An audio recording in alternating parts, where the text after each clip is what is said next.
Within Deltarune, there are a lot of major characters that have yet to make any sort of appearance. Papyrus, Asriel, December Holiday, but there's one character that I would argue is more mysterious than any other. One who no one seems to be sparing any thought. What happened to Togore Dreemurr?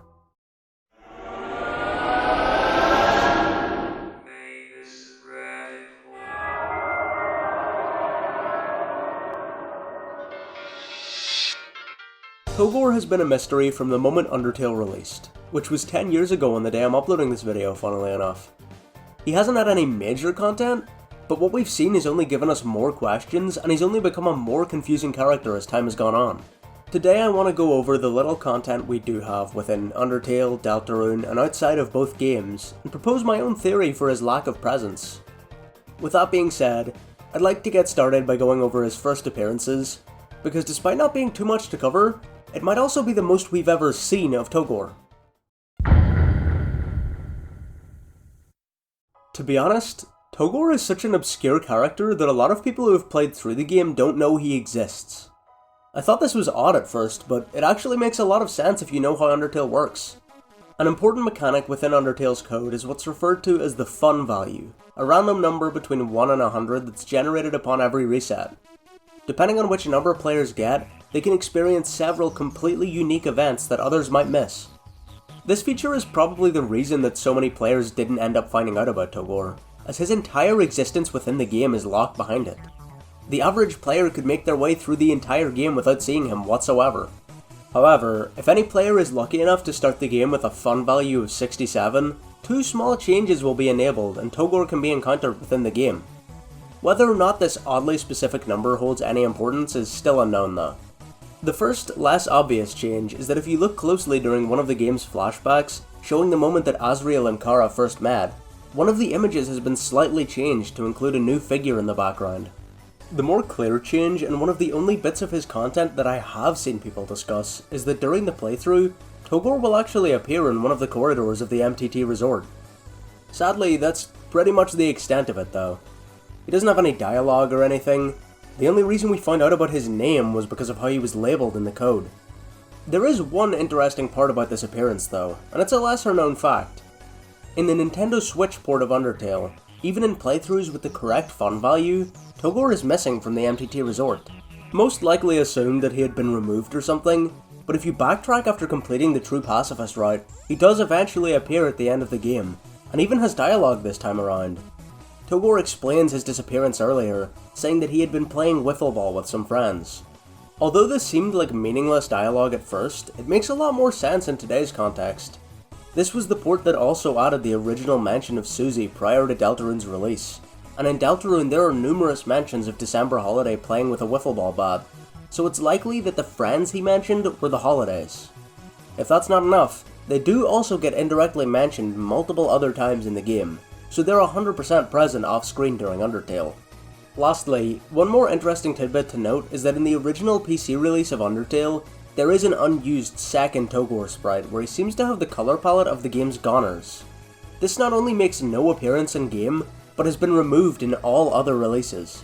Whether this was left behind intentionally, or perhaps Togore had a scrapped Goner copy, we can't be sure, but I thought it was important to bring up because of the impact that it had on the next game's narrative.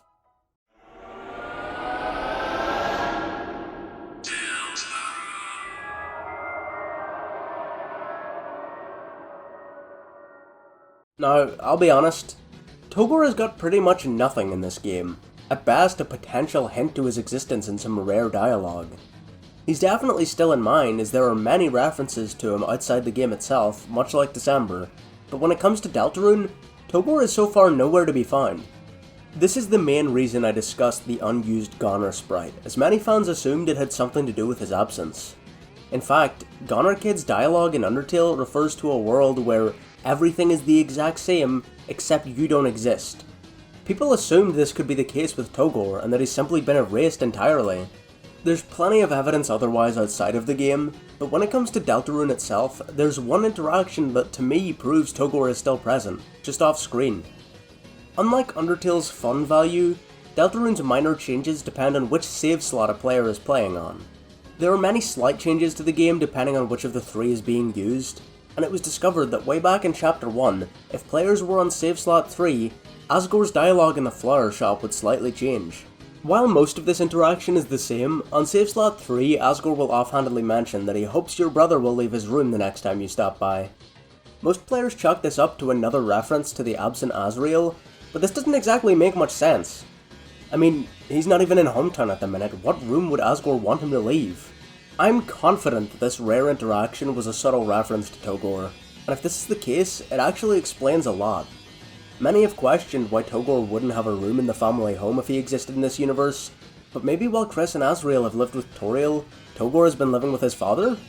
Sadly, that's practically all we have when it comes to Togore content within Deltarune, but thankfully the opposite can be said for the content outside of the games themselves. I said earlier that Undertale was the most we had ever seen of Togore, but it certainly wasn't the most we've ever heard of him.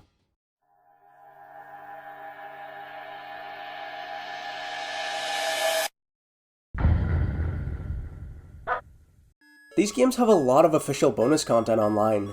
Things like the Spampton sweepstakes and the unused alarm clock dialogue give us a very in-depth look at some of the characters and lore tidbits that we wouldn't see otherwise. And although many might not be aware, Togore actually has content in both. Starting off with the alarm clock, every character from Undertale has an extensive segment of dialogue, giving us a glimpse at parts of them we haven't seen before. What people don't seem to talk about though, is that there's actually a secret segment.